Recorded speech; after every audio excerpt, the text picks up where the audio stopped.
안녕하십니까, 나폴레옹입니다. 인터넷상에서 뭐 이런저런 얘기들이 나오는데 저의 관심사는 박지원 의원과 이인재 의원의 논쟁이었습니다. 내용은 그런 거였어요. 박지원 의원이 노무현과 이인재가 대권 후보를 다투고 있을 때 노무현 후보는 10몇 %대고 이인재 후보는 50몇 %대였죠. 누가 봐도 김대중 대통령의 그 후계자는 이인재였다. 그 대세가 이제 그랬다는 거죠. 그것을 이른바 박지원 의원께서 김대중 대통령을 설득해서 노무현 후보를 만들었다. 그리고 노무현 대통령을 만들어서 성공한 대통령이다.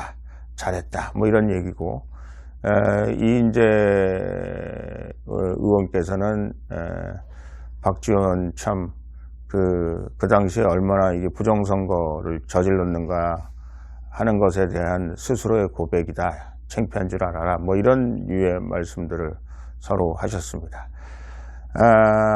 선거라는 것이 가장 그 문명화된 세상의 그 권력자를 선택하는 방법이죠.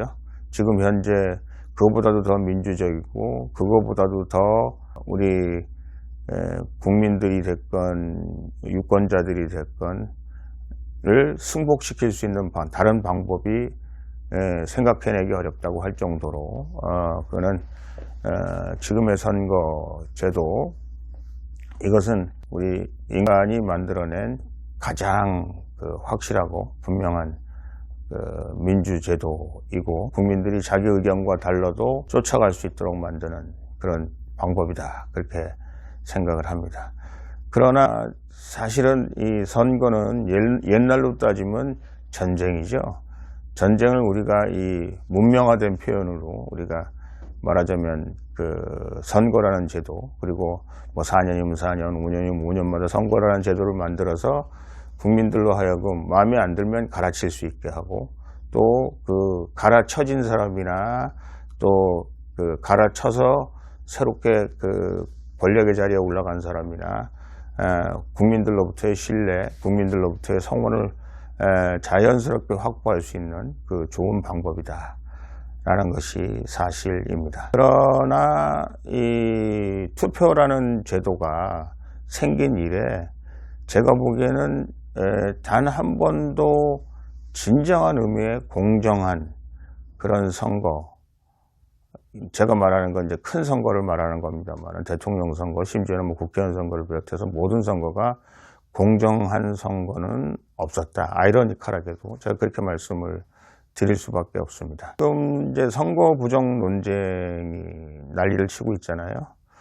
저는 이 선거는 부정선거다, 이렇게 지금 얘기하고 있는데, 물론 우리가 지금 민경욱 의원이나 여러분들께서 이 투표함을 까보면 그 민경욱 의원이 말하는 그런 부정 의혹을 밝혀낼 수 있을런지 없을런지 잘 모르겠습니다만은 그 의혹을 밝혀내기도 쉽지는 않다. 왜냐하면 이거는 옛날 아날로그 시대에는 뭐 투표함에다가 뭐 표를 집어넣기도 하고 저 투표함을 바꾸기도 하고 뭐 이런 게 이제 아날로그 시대죠. 그다음에 남의 표를 뭐 무효화 만들고 뭐 이 묶음을 바꾸기도 하고 하는데, 지금 이 디지털 시대에 있어서는 컴퓨터가 정밀하게 그 프로그래밍에 의해서 부정을 저지르고 있기 때문에 그것이 인간의 그 눈으로 아니면 인간이 다시 리카운트하는 다시 카운트하는 방법으로 발견되기는 굉장히 어렵다라는 말씀을 아니 드릴 수 없습니다.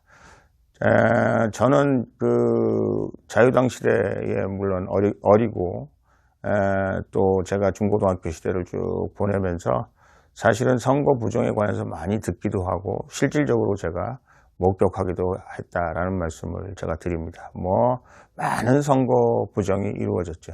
제가 말하는 모든 선거는 공정하지 못하다 이렇게 말씀드리는 것은 어떤 선거도 공정한 선거가 있을 수가 없다. 제가 말하는 이런 정치권에서의 쟁패는 왜냐하면 뭐 정부가 언론을 이용한다든지 아니면 권력을 이용한다든지 돈을 이용한다든지 그러니까 어떤 걸 이용해서도 국민의 표심을 흐트러뜨리고 국민의 표심을 호도하고 하는 것을 하여간 권력은 잡은 측에서 계속해서 그런 일들을 벌여왔기 때문에 그런 의미에서 한 번도 공정하지 못했다라는 말씀을 드리지 않을 수 없습니다. 심지어는 미국 같은 데도 현직 대통령이 되면 대통령이 다시 될 수 있는 방법 중에 뭐 전쟁을 일으키면 전쟁 중에 대통령을 바꾸지 않는다든지 아니면 인플레이션을 쓰더라도 국민들에게 여러 가지 혜택을 한꺼번에 4년 말기에 경기 부양책을 발표한다든지 아니면 많은 국민들에게 뭐 소셜 시큐리티라고 그러죠. 우리가 말하면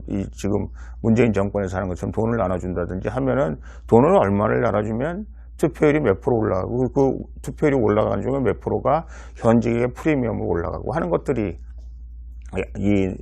나타나죠. 그래서 그 현직 대통령이 이길 확률이 굉장히 높다고 얘기하는 거고 또 실질적으로 전쟁 중에 대통령을 바꾼 적이 없고 돈을 풀어서 경기 부양책을 마련한 대통령이 진 적이 없다. 이런 말씀들을 드리는 겁니다. 그래서 오바마나 클린턴도 재선하는데 별로 문제가 없었습니다만은 그 과정에 있어서 사실은 미국의 시스템을 악용까지는 어떨는지 모르겠습니다만 최대한도로 활용해서 그분들이 대통령이 됐다. 이렇게 말씀을 드리는 겁니다. 그래서 그것이 이제 말하자면 민주주의 국가에서 일어날 수 있는 일인데 그게 국민들이 이해하고 한계할 수 있는 말하자면 버퍼존이라고 그럴까요?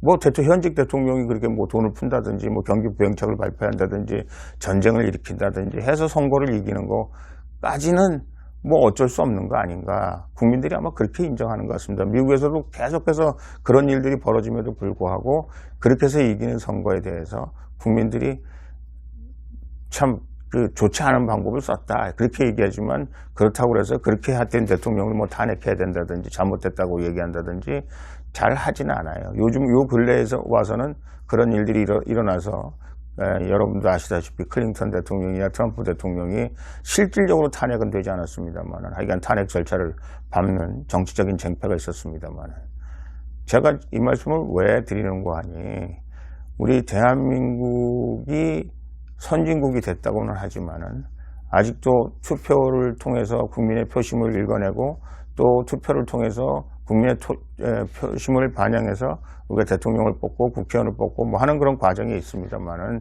그 과정에 있어서는 아직도 더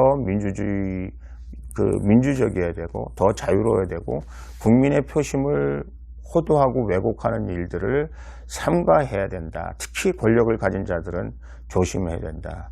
그래서 지금 이렇게 부정선거 의혹까지 오는 것은 그런 의미에서 이번 정부가 우리가 이러이러한 의혹을 받고 있다는 사실에 대해서 설명해야 되고 또 그런 의혹에 대해서 그런 의혹이 있었다면 앞으로 그런 의혹이 없는 선거를 만들기 위해서 제도적인 장치를 보완하겠다. 이렇게 얘기를 하고 시작하는 것이 저는 옳은 것이다 라는 생각이 듭니다. 이번 선거를 비롯해서 뭐 국회의원 선거를 비롯해서 다 그런 의미에서 권력의 힘이랄까 아니면 언론을 통제한 힘이랄까 아니면 국민에게 돈을 막 퍼줘서 만들어낸 이런 표심들은 다 사실은 부정선거의 요인이 되는 것이고 이 정부는 그런 의미에서 많은 반성을 해야 된다라는 말씀을 드립니다. 우리 이인재 선배와 박지원 선배가 아주 적나라하게 있었던 일들을 통해서 부정선거의 관건선거라고 그러나요? 부정선거라고 그러나요? 뭐 하여간 어찌되었든 외부 영향력에 의해서 표심을 돌리고 국민들을 호도한 그런 일들에 대해서 호기롭게 얘기하고 또 그것이 결국은 잘한 것이라고 막 이렇게 얘기하는 의원님이나 또 그런 일들에 대해서 부끄럽게 생각해야 된다고 말씀하시는 의원님들이나 그분들이 말씀하시는 그 함의를 우리가 잘 생각하면서 이번 선거에 대해서 우리가 생각을 해보는 것이 좋지 않을까 생각합니다. 감사합니다.